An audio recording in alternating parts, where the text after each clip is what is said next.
regardless of their social status, their backgrounds, their age, that they all come together for a moment of dance. Always look in the long term. Don't just go short term. Think Absolutely. where you want to go. And as you say, trust that process where you want to go. It makes you stronger, and it gives you resilience, and it makes you work harder. How does Argentine Tango, how does it make you feel? So there's two answers to this question. It could be sadness, it could be happiness, it could be vulnerability, it could be just nothing. And that is also very powerful, just be in that moment. How did you get into Strictly? How did it all happen? Well, and I remember getting an email from Strictly, and me and the agent were like, no, this is a joke. This is not real. I think one of the main reasons why I like doing Morning Live is because there's that 1 minute that we do fitness, and it's aimed for people that are at home. And it could be the elderly. It could be people that are maybe lonely. And to just give them a 1 minute, just, join me, let's move, let's be a little bit active. From a simple idea, and then seeing it live on a Saturday night where there's millions of viewers and seeing the process, that for me is very rewarding.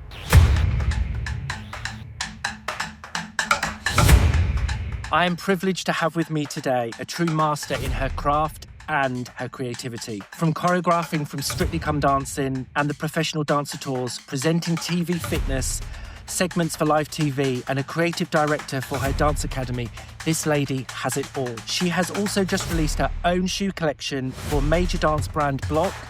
I'm so pleased to welcome the wonderful and multi-talented Maria Tsiatsiani. Thank you so much for being here. Thank you. Oh You're my very God. privileged. Oh no. I'm like, oh my God, I've got you here. So thank you first of all for being here. Thank you. And I wanted to just, before we dive into how you got started in your amazing craft, there's a mantra which I saw, which you always go with, which is trust the process. Now, a lot of people go, okay, yeah, trust the process. Why is that so significant for you? I think it's more difficult to put it into practice. It's easy to say it, but it's difficult to put it actually into practice. And I honestly believe that through our little, let's say, mistakes or small failures, which might seem like small failures, that's when we grow the most. And then we can focus on our goal and then go for it. We live in a city that is, London. There's a lot of competition. Busy. Yes, busy. A lot of competition in our field. Incredible, talented dancers, artists, and we're gonna get many more no's than yeses. Auditions, jobs. So let's say the little failures that might seem, as a disappointment, take it as growth, as lessons to be learned, and how to push ourselves forward. So trust the process, even though it's difficult many, many times, but it's part of the process, and it makes you stronger, and it gives you resilience, and it makes you work harder. I mean, it's great because just that sort of like sets the whole podcast up, because this is all about people watching this, dancers, whether they're starting out, whether they're already in the industry. It's always good to have that outlook on the dance industry, because there's so many people coming into the industry and going, what am I to expect from it? Who am I to trust? What are my goals? And I had a previous podcast, and one of my guests were talking about always look in the long term. Don't just go short term. Think where you want to go, and just really, even if it slightly diverts, really think about what your end goal is. And as you say, trust that process where you want to go. You're not always going to get there straight away. Absolutely not. And it's everyone knows that. You're always going to get no's, but as you say, it does make you stronger. And in this industry, you have to be strong, because there are no's, but at the same time, when you do get the yeses, it's a big yes. It's hallelujah. Yes, it's a big yes. So I understand that you trained not just in your incredible creativity and dancing in Argentine Tango, but also in ballroom and gymnastics. How did you learn gymnastics at school, ballroom at school, or how did that all? It was before I actually started school, before kindergarten. Oh, wow. Okay, so very young. Very, very young. Even though I was a very, very, very shy child. Okay. I didn't talk to anybody. Like, my parents even thought, like, okay, there's something wrong with this child, because what's going on? I was very, very quiet. However, I was very physically active, to the point where my parents were like, okay, we need to send this kid somewhere, because where do we send her? I have pictures. It's funny, a couple of months ago I was in Greece, and we were going through photo albums, and half my pictures as a kid, either I'm in a handstand or in a split watching TV. Like my cartoons, and my mom was like, there's something with this kid, like, I was jumping off the couches, literally jumping off the walls. So active, you were very active all the time. Very physically active. I liked to move. I wouldn't be able to sit down, eat dinner. I had to move. I had to like jump around. My mom was like, okay, we need to get this child out of the house. What's going on? So she had friends in New York that had gymnastics. It was in Astoria, if I remember correctly. And she took me for my first gymnastics. And there I was just like, let loose. I was hysterical because this is like dreamland. Like, yes, wow. It was. So that's where we both knew, my mom and me, that I needed movement in my life. It's funny actually talking about just walking around anywhere. I actually find myself sometimes, even if I'm on the phone at home, walking from room to room, I actually can't stand still. To the point where I was at home a few weeks ago, and I was when my mum was there. And I literally walked from the lounge to the hall, to the kitchen, to the back to the lounge. She went, "Are you going to sit down?" I went, "I actually physically can't because I'm so engrossed in the call that I'm actually just, okay, this is my method of where I need to go. And yes, okay, I'm doing that." So I'm very like that as well. So it's good you also said that you were very shy. Yes. I was quite introvert as well at school. And then as soon as I started to perform, I then started to be a bit more sort of like out there. Did you sort of notice that? The thing is that you won't believe this, and probably my students are going to think this is crazy, but I'm still very shy. Like, if we go to, I'm not going to be the first person at a party to talk. Okay. Having said that, I can lead a group of like 100 people in a dance class. So there is like the Maria at home with the Maria that's working is very, very different. It's like two different personalities. Yeah. So it's through dance, I feel like there's one role that's very powerful, and I can take charge. But then if I'm at home, I'm very quiet. But exactly the opposite. So you also when to get the whip out then with people, and they're like, right, okay, guys, let's go. This is 5, 6, 7, 8, let's go. Yeah, it's quite different actually. Sort of like being the persona when you're at home, and then what you're like in the actual studio. You have to get things done because you're on a time frame. Like, okay, guys, we really have to get this done. How does Argentine Tango, when you're in the studio, whether you're dancing it, whether you're actually teaching it, choreographing, how does it make you feel? What is that essence? What you feel when you dance Argentine Tango? I think the word would probably be free. Beautiful, yeah. Okay. And there's two aspects to Argentine Tango. So there's two answers to this question. The first one, the first road is the show and the performances. And that, I think, does make me feel powerful, yet vulnerable at the same time. So there's the show aspect, which I try to connect with my partner in order for the audience to connect with us. So there's that initial connection with my partner that I have to be with him only, but that will allow the audience to also connect with us. To come in, absolutely. Yes. Yeah. And then there's also the Argentine Tango social side, which is completely improvised. So in that aspect, we need to kind of let down our guard, connect with the other person emotionally, physically, and that gives a sense of connection that can't be described when you choreograph something. It's like two different things. One is a choreography. You're probably also counting 5, 6, 7, 8, do this, do that, while trying to connect with the audience and show emotion and storytelling.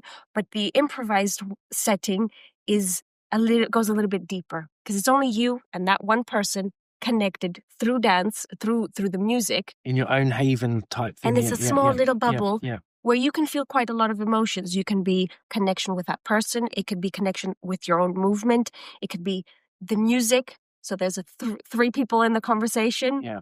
It could be sadness. It could be happiness. Yeah. It could be vulnerability. It could be just nothing. And that is also very powerful, just be in that moment. Can I just ask you said about the social aspect of it. In that, when they do the social, is that, obviously you said it's improvised, so the male lead-in, would the lady necessarily not know what he's going to do, or is it a little bit like salsa in a way where with all the intricate moves? So is it a little bit like that? It is. So we have our, let's say, basic movements, moves that we know, that we learn to social dance, but in the moment, it's whatever happens in that moment. Perfect. Yeah, I get it. So it's a combination of the leader leading, the music, also how the follower reacts to that lead. So then each dance will be completely unique in that moment, which is quite magical. That's beautiful. Yeah, that's beautiful. See, we sort of use that in ballroom where we do our set routine, but then we have a thing called floor craft. So, and obviously, you've done ballroom as well. So if someone's in your way, especially in a competition, you have to maneuver around. You can't just boom. I mean, there are people who just go straight into them, just to have a bit of a rest. But obviously, the partner needs to know, you need to be like as one. Yes. And they need to be able to understand your body movement in terms of to create that arc where you're going to go round them rather than straight into them. So that is I can feel that exactly the same. And then the other side of it, the performance is which we'll talk about a little bit later, because I really want to get into the creative side of it. Now, you said that your mum took you to gymnastics. Are any of your family dance orientated, or do they obviously they enjoy watching you and whatever you do, but are any of them dance related, or they love dancing, or they're not dancers, but I think I do have something for my mom, which she's a general artist in everything that she does, from her cooking to her sewing to her knitting to how she dresses she's just an artist herself. She used to do pottery. So she's an incredible painter. She's very creative. Okay. Very creative. Okay. So I think I've got that vein. You've got that bit. And your sister? You have got a sister, you told me, sister. Yes? Yeah. She does not dance, unfortunately. Okay. She's more like, let's party and dance, just dance out there and just, be yourself and just have a lovely time. You obviously own a studio and you're a director with your husband. Yes. How did you meet? So, I was in a Western show called Midnight Tango many years ago. That one, yes. It was from Vincent and Flavia. Yep. That was the first big Argentine Tango show, really, wasn't it? That was the first one. Because After, it got a lot of publicity, and Argentine Tango on Strictly was, the new thing. It was more popular. Yeah. And it attracted a lot of, affection from the audience. Then Vincent and Flavia did Midnight Tango. I was partnered with someone called Leo, who I then became very good friends with, then happened to be a very good friend, or best friend of Leandro, my husband. So then he introduced us. Leandro came to see our opening night. He came to the press night. We met. And then we didn't speak for about a year because we went on tour. Okay. So I didn't actually have contact with him. When the show finished, we got in touch. I actually contacted him, believe it or not. Oh, look at that. Look. Wasted no time. And then we went on a few dates and... Wow, amazing. And sometimes you always find that you always meet someone from someone's best friend or something. Yes. Or there's always, everyone knows everyone. Family. Yeah, everyone knows everyone. I mean, we'll talk about how you dance, and it is just fun. I mean, even I'm in the industry of the ballroom, and you sort of put the Argentine Tango within that now because it's so popular on Strictly now. It's all sort of like one. We do like to keep the Argentine Tango separate because it is very special. But I do just love to watch. I think it's just incredible. Yeah. So in terms of learning, and you learning gymnastics, you learn tango, and then you did the ballroom side of it as well. You've also got a bachelor's degree. I do. Can you tell us more about that? Where do you have the time to even do this? Many years ago. It was 2003, 2006. Okay. And one of the reasons actually that why I moved to London was because of that. I grew up in New York. My parents split up. Wow. And then me, my mom, and my sister moved to Greece. And I had a little bit of trouble with my Greek, even though I do speak Greek, but to go to school it was quite difficult. And it was at that inflection point that I had finished my high school, and I always knew that I wanted to study and go on to a university degree. So then, Greece, New York, and then London was kind of in the middle. I said, okay, English-speaking country. I could develop my dancing and I can go to university. So it was a very good opportunity to come to London, do my bachelor's, and then obviously continue my dance progress. And what did you do it in? At the moment, I was still doing ballroom. Okay. So I actually had come with my dance partner at the time. I finished my degree, but by the end of the last year of my degree, I started doing Argentine Tango. Ah, I see. Okay. So I did a little bit at uni, at the dance association. It was like the basics, Yes. We all done the dance association at unis, which is very good, groundwork. Absolutely, yeah. And then at the last year, I started getting more into it. I started studying a little bit more. And then I got into the Western show. And then I met Leo.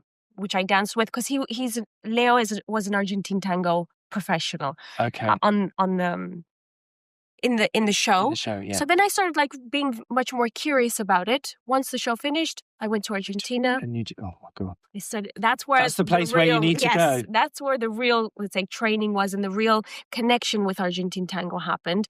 And then I came back and I said, oh my God, this is what I want to do 100%. I mean, it's incredible. A great story. And then you go into New York and learning your trade, and that's just brilliant. Now, let's talk about Strictly Come Dancing.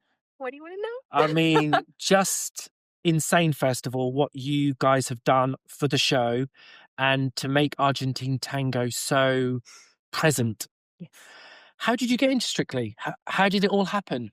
Well, through our connections in the dance world in London, we started doing some work with some of the pros, Strictly pros. Mm-hmm. Strictly had known about us. We were a little bit in their radar. Yeah. It's always good to know. Always good to have people on the radar, yeah. And I think mainly it was Jeanette and Aliash and Giovanni as well, that we were, doing some work with. And they had told us, a couple of times, guys, we really need some Argentine Tango choreographers on the show. Yeah. We love your work. You guys, they had seen us perform many times. And, at first it was like, yeah, whatever. Compliment. It's okay. Thank you. We'll hear from you again. Bye. Yeah. We weren't very hopeful. Let's put it that way. Yeah. But then, it happened once, twice, and Aliash was like, guys, you need to be on the show.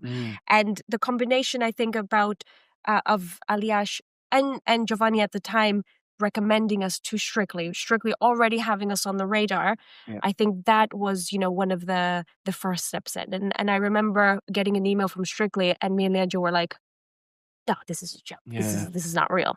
And mostly me. And Leandro was like, no, we're going to do choreography. And I was like, no, this must be a mistake. Yeah. And we did our first routine, which was Giovanni and Ranveer Singh, which was the first one. So it's quite a while back now then, yes. Yeah. It was actually the pandemic. It was 2020, which was quite a unique experience and set up from the studios and the whole pandemic situation.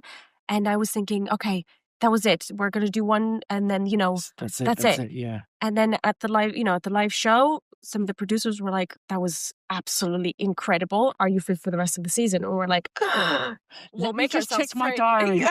Let me think about it. Don't seem too keen. Come on, let's don't seem too keen. That's incredible. Yeah. Well, it proves your work that you did one and they were like, okay, guys, can you do more? Yeah. Which is amazing. Yeah. So I wanted to talk to you about the recent series and the choreography you did for the Tower Ballroom. Yes. Can I just, won't see this, but there we go. Now, I would like to say that, first of all, it was incredible. Second of all, I've got down in my notes that I wanted to reference what I always think of Torvill Dean, the ice dancers. Yes. Now, I adore watching ice skating. Yes.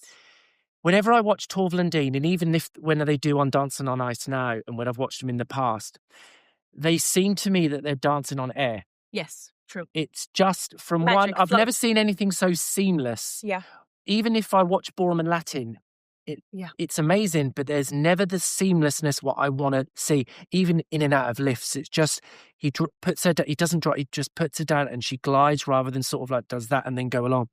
Yeah. This is my reflection of when I watch you and your husband dance, especially in that, because that was a real big moment for me to watch you guys dance. Yeah. And it was like a Torvill Dean moment. It's like you're dancing on air. And although I watch you and it's big and it's bold, it's also at the same time, which I love, it's intimate and I'm coming into your story and you're bringing me in, which I find even better. I love the pizzazz, I love everything, but I love it because Argentine Tango is very inner and then you see all, the classic gauchos and everything about the kicks and the flicks or how they all describe them. Yeah. But what I adore is when they bring you in and then it's quiet and it's sensual and it's the roles and it. How did you come up with this idea and what? I will tell you that, but I wanted to add something that you said. Before we started rehearsals, Leandro and I, we spoke to the Strictly pros and we said, this is not going to be for the public, but it's going to be something intimate. And then it kind of goes against the ballroom, the Blackpool Tower, because you need to dance quite big. And that is what ballroom and Latin people need to project to the audience. Yeah, the tower itself, the size of the floor, everything needs it's massive, to be out and big. Yeah. But yet, Leandro and I, we said, we're going to bring it in. Don't do anything big. Everything is going to be for your partner. We're going to capture it on camera. It's going to show, and it's going to show even better. The camera angles and everything, how you can, It was for them not to be afraid that it's not going to be grand. And yet it was, I think, very grand because it was less. Because and it you was did more less. Softer and more intimate and much more emotional, I think. And the pairings, I think, that we did were on point for that connection. Which I would love to pick you up on that. First of all, I want to ask, how do you pick the pairings? And is it like, okay, they really work well together? Because for me, when I watched it, the pairings of Kai and Lauren and the pairings of Aliash and Katya, sublime. Yes. For that particular moment, I don't know in terms of other choreographies, but for that particular moment, for me... Yeah, absolutely. Perfect. There's usually a chat behind it. And when we did the pairings, because we know also who works well together, who physically... who complements who, attitude-wise, connection-wise. So then we had quite a big...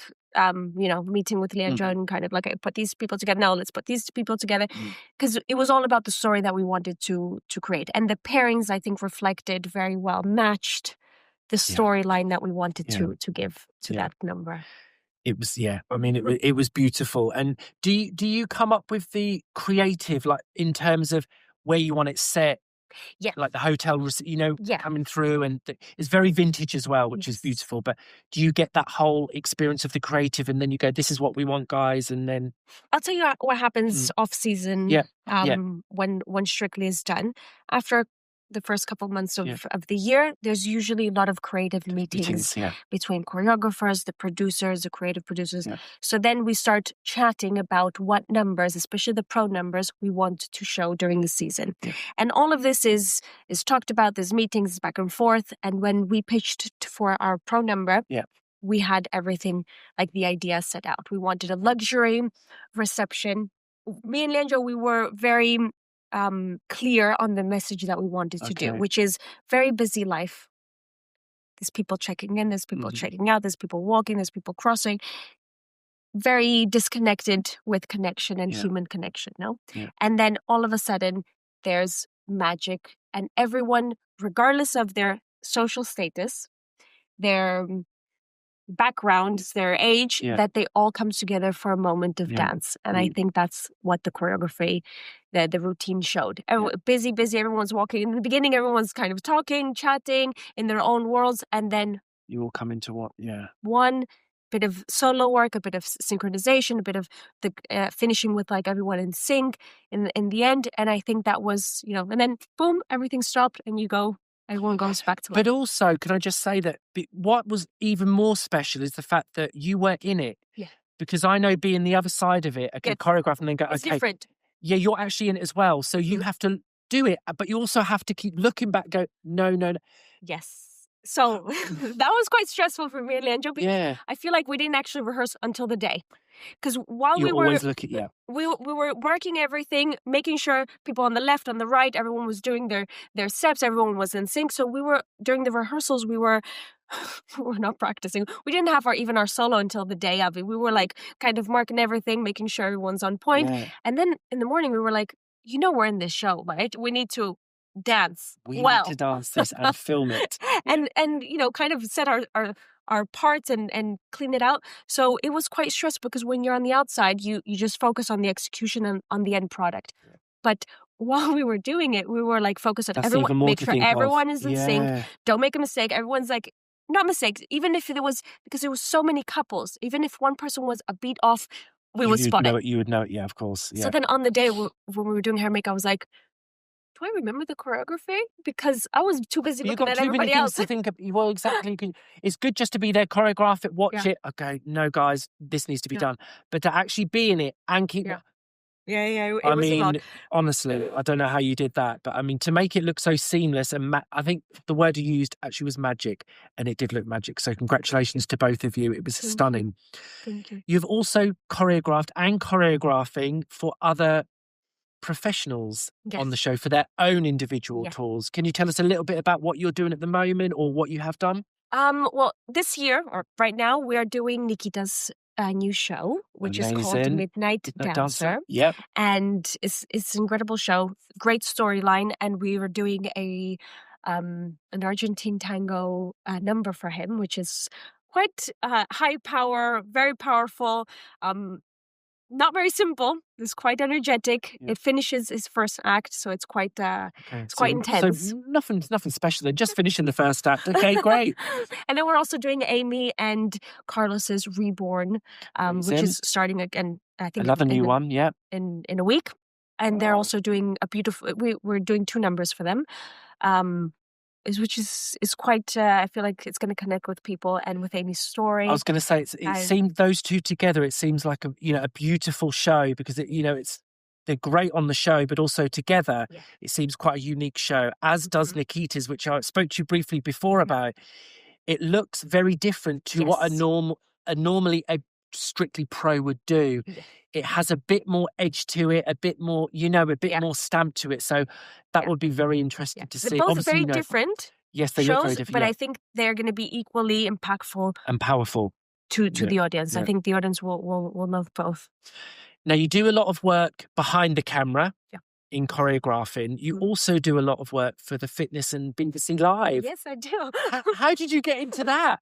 I mean, not only Argentine Tango, gymnastics, ballroom, and now you're doing the fitness on BBC. How did that come about? Obviously through Strictly, because obviously obviously the Strictly Pros do those segments. Most of them. They do, There's other people as well, but it's mainly focused on someone who's connected to Strictly. And again, I got the email, and I was just like, no, it can't be right. This is not right. Why next would they want me? Of course it's not. Next email.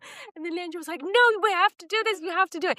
He's great at pushing me and kind of like... That's brilliant. That's brilliant. But it is a great show. I love doing it. It's fun.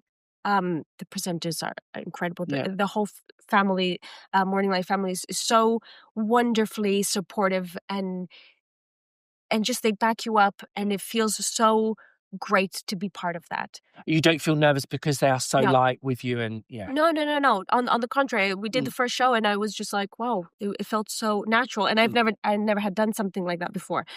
But I think one of the main reasons why I like doing Morning Live is because there's that 1 minute that we do fitness, and it's aimed for people that are at home, and it could be the elderly. It could be people that are maybe lonely.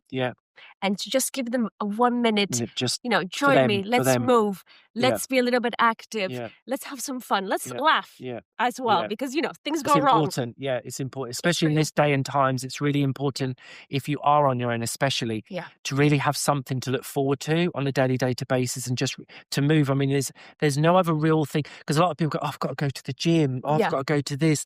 But, it's just nice to get up and move and just be active and just have that moment of like, okay, let's go, let's do this day.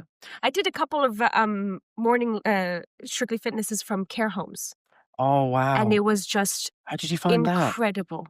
It was incredible because it's the reason behind Strictly Fitness. It's connecting with people that might not have connection in their lives. And to go to a care home, and I did it live from a care home, which no pressure. Some things were funny because, not everything goes as planned sometimes. Exactly, it's live TV. But the smiles behind the people. I bet they adored it. They were so happy. And I was just like, literally the first time I did, I called my husband and I was just crying. It was like, what happened? What's going on? Is everything okay? And I was just like, it's just overwhelming, the energy in the room when you walk in and everyone's, calm and, maybe in there. And then you see them all like laughing and chatting afterwards. It was just incredible.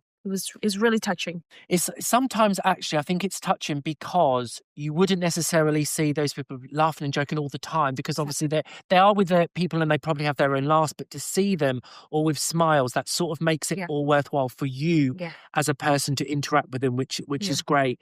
So you work behind the camera, you work in front of the camera. Maria, which do you like better? Oh, it's so difficult to choose. I don't know.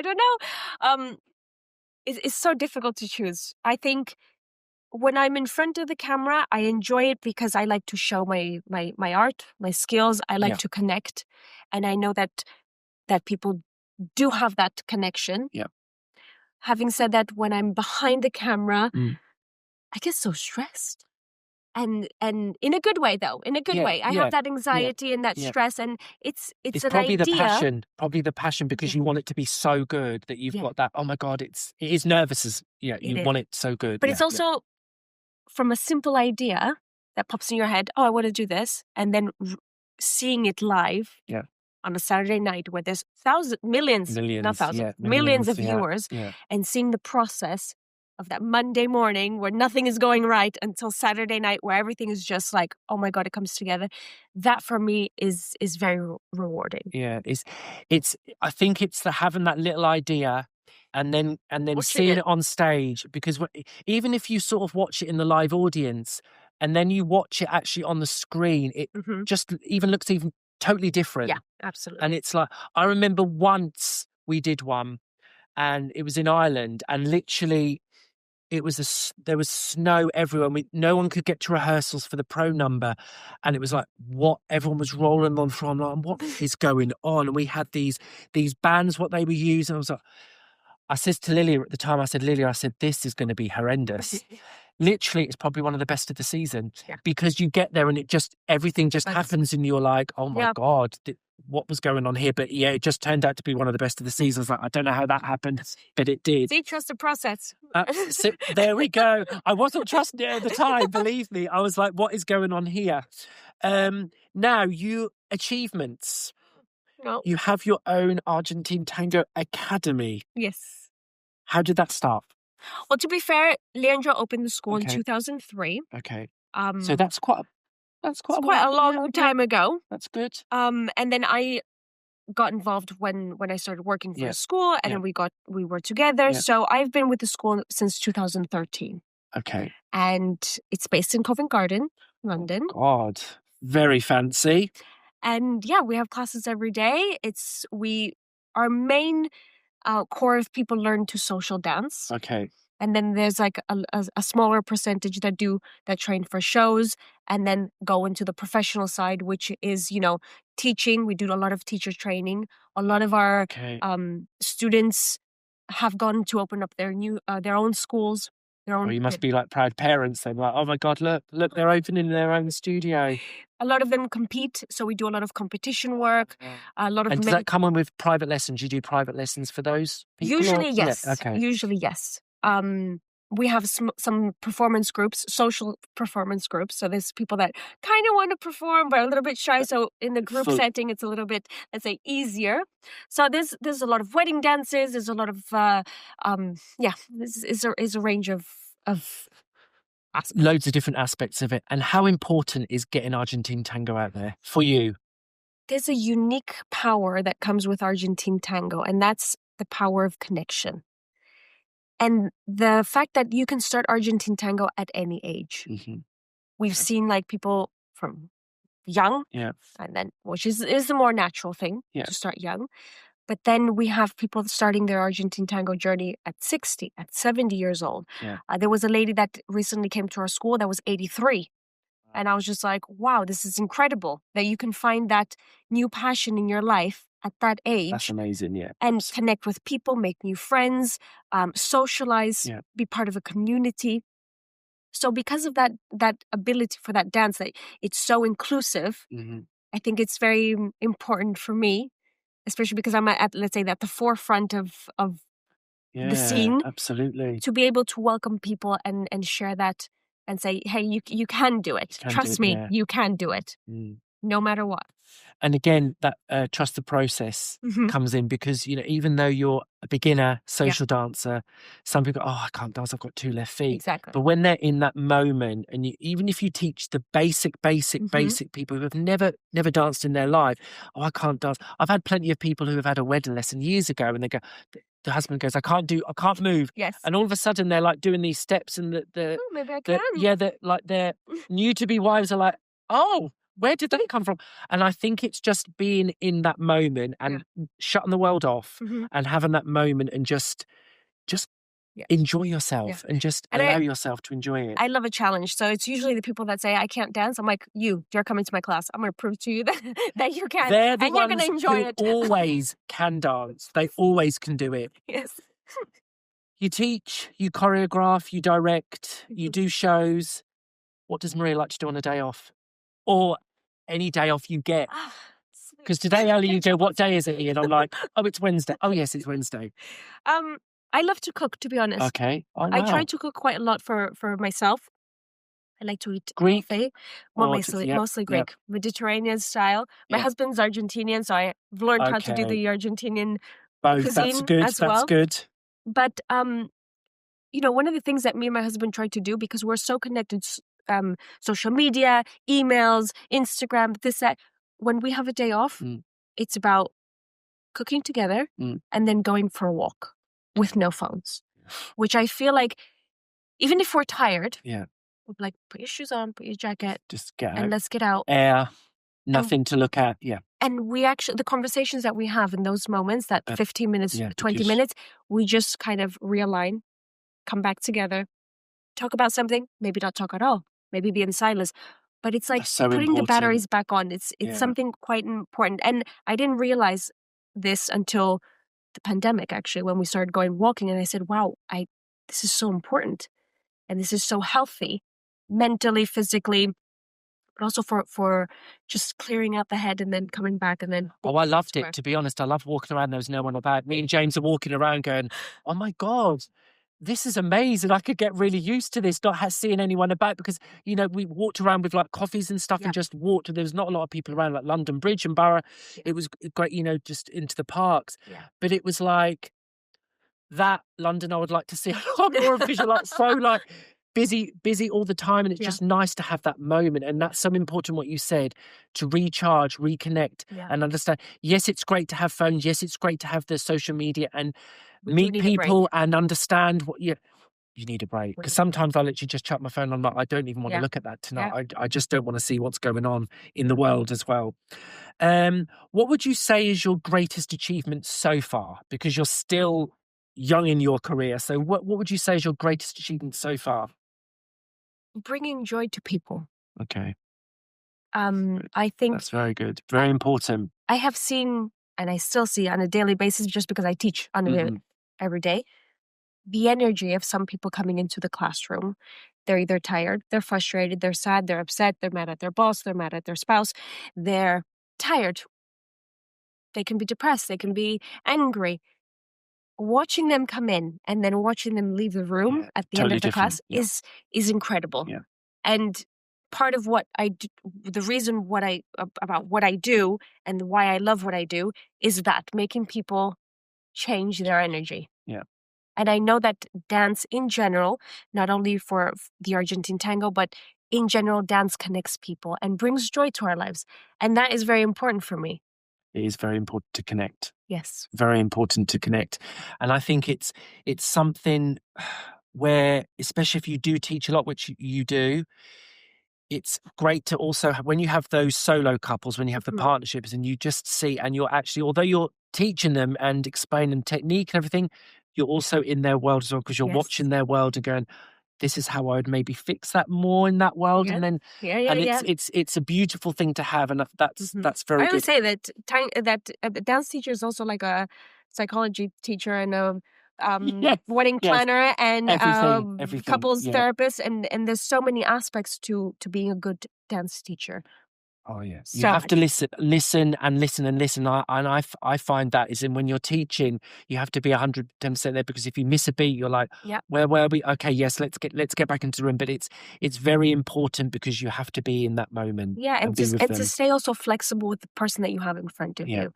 Sometimes as dance teachers, we might forget that we have a specific person in front of us, and we have to adapt to cater for that person. And it's not always about the ego of the teacher. Like, I want you to do this, but let's go with the flow and whatever is. Let's see how this works for you as well. Exactly. Yeah. That is important for me, because I know that like that we can connect with people on a deeper meaning. deeper level. And that ultimately, people come to dance because they want to be part of a community. Oh, absolutely. Yeah. It's important. And they want to get out of their normal world and come into a world where they're free, basically. Yeah. Right. So you've got the dancing aspect from the heart and the soul. Talking about the feet, you've just now opened your new, from Block, your new style of Argentine Tango shoe. Yes. Maria, hello. Incredible. How did this all come about? Which I was very disappointed that I know I got the invite, but I was teaching that day. I was like, please, Maria, not that day of all days. I was teaching up north. I was like, oh my God, no, I can't. But it looked amazing. But explain more. So Pluck called me about a year ago, and they told me that they wanted to launch their Argentine Tango shoe line. And they had a shoe ready, and they wanted me to come in and try it on. But the Argentine Tango shoe is very specific. It has like the angle of a heel, and it has like the arch. So there's specific things that will make an Argentine Tango shoe an Argentine Tango shoe.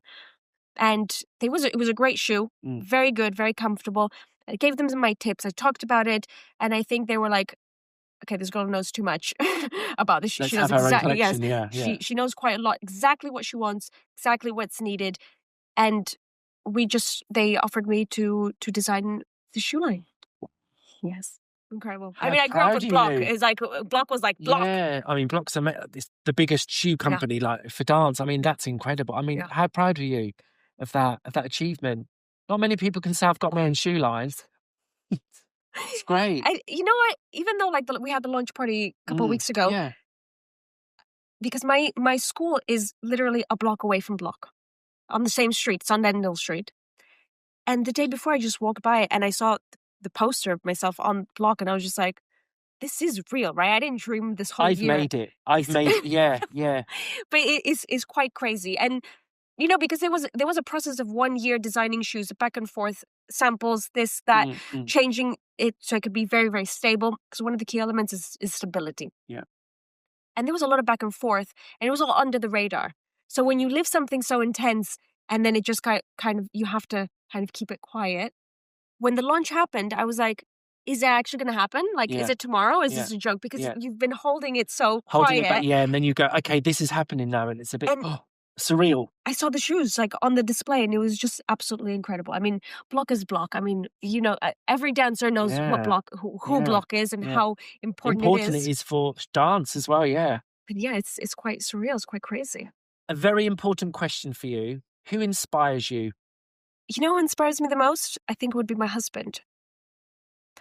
And it's not because we are romantically involved, but because he's the one that actually pushes me the most. Okay. And he doesn't sugarcoat. So he's like, go Maria. He doesn't sugarcoat. And he's like my manager. Yeah. And when we talk about work, and when we talk about my future and my goals, he's very direct, but in a very, very caring manner. Yeah. And that helps me, because also I get a little bit of anxiety. It's part of my personality. Yeah. And he knows this. He pushes me in a way that I know that maybe if I am uncomfortable, he will go and he will push me past my limit in a way that is comfortable for me. Sometimes it's not comfortable, but he knows that I can do it. So he knows your sort of limits and where you can go and what you're capable of. And he knows sometimes I think my limit is here, but he knows it's a little bit higher. So he will You're probably underestimating yourself, and you go, no, I think it's here. Yeah. And you're like, okay, yeah. So he actually, on it every day. Also, I'll give you another example. Even though we have been teaching together for a very long time, 13 years, we've done lots of classes together. Every single time that we teach a class, after the class, on our way home, we give each other feedback. Oh, really? We still how you taught, okay. He says to me, Maria, I think when you explain this situation for the followers, it wasn't as clear as I think you could say it. And then I will say to him, when you said about this, that lead and follow, I think the leaders didn't get it very clearly. And that... Are you sometimes a bit like, well, I think I did. Do you know what? In the beginning, yes. I will be very honest. When we started doing this, I was like, excuse me. And he was like, excuse me, I've been teaching much longer than you. Yeah. And then we realized that there's no egos here. Stop with that. The only way to actually get better independently as teachers, but also as a couple, we need to let go of the ego and continue growing. Yeah. We have a lot of experience, yet we continuously say, and you know what? You did something good today. That was excellent the way you explained it. And that makes us more passionate about what you're doing. Growing. Yeah, absolutely. But also it gives you, because no one is perfect. No one can teach perfect. So it always gives you that little bit to go, okay, yeah, maybe I could have done that. And sometimes in my head, I'll be like, whatever. Because I love tennis. So I do a lot of tennis. Nice. So my partner's an amazing tennis coach. Yeah. So when we're on court, he's like amazing. And then he's going, Ian, make sure you drop. And I'm like, I am doing it. He's like, you're not. And I'm like, yeah, okay. And sometimes I'm like, I know he's right. Yes. But sometimes I'm quite stubborn because I really want to get it right, but I know I'm not doing it. And I'm like, I think I was doing it. Oh my God, this is so hard. But it's because I'm passionate about wanting to do it right. Yeah. And I know he's going to pick me up on it because he loves what I do and he wants me to be the best at what I do. And he'll push you. Yeah. Which is good. He does push me, which is amazing, which I need. But yeah, I see what you mean with that. And I do understand that now. I understand that so much better. So when I go back on court, I'll be like, okay, I understand. Maria told me I need to listen a lot more. One question to finish. Yes. If there was an encyclopedia book about the world of dance and your name was there, what would you like to say under it about you? What would you like to say about how they would like you to remember you by? But I think it would have to be something along the lines of the person that shared joy and happiness and made people connect. That's beautiful. Very nice. Because ultimately that's what I want to do is give people joy and happiness through their dance classes and also make them connect either by watching a show or connect with each other. Yeah, not just by people who are learning, but people who are watching both your creativity. I lied that said it's going to be the last question because you don't know what I'm going to do now. We do on here called a quick motion round. Okay. So I give you 2 words. You have to pick which one you want. Okay. Yeah, which one is your favourite. Okay. So, you ready? Yeah. Now, it's a quick motion round. However, some people who have done it are not very quick. So, hopefully this will be good. Okay. Easy first. Tea or coffee? Coffee. Morning or evening? Evening. Snow or sun? Sun. Beach or pool? Beach. Maria, you're very Am I fast enough? I'm getting nervous. UK or USA? UK. Flowers or chocolates? Chocolates. Wine or spirits? Wine. Evening in or evening out? In. Ballroom or ballet? Oh, ballet. Contemporary or jazz? Contemporary. Horror films or comedy films? Comedy. Romantic films or sci-fi films? Romantic. Brown eyes or green eyes? Green. Walk or drive? Walk. I knew you were going to say walk. So, you know. Run or swim? Swim. Dance or create? Sorry, it's a hard one. Create. Create. Head or heart? Heart. And the last one is Tower Ballroom or Winter Gardens? Tower Ballroom. Well, you picked it. I know, that's why. It's a quick motion. Listen, Maria, honestly, it's been an absolute pleasure talking to you. And thank you so much for coming in and just giving the world of Argentine Tango. And it's very important for me to do this because I adore watching Argentine Tango. I've never really learned it really truly myself. Now you will. Now I will. And it's great to see your creativity, what you and your husband have done on Strictly, and it's transformed for me watching Argentine Tango. So thank you so much for coming on. I really appreciate it. Thank you. Thank you.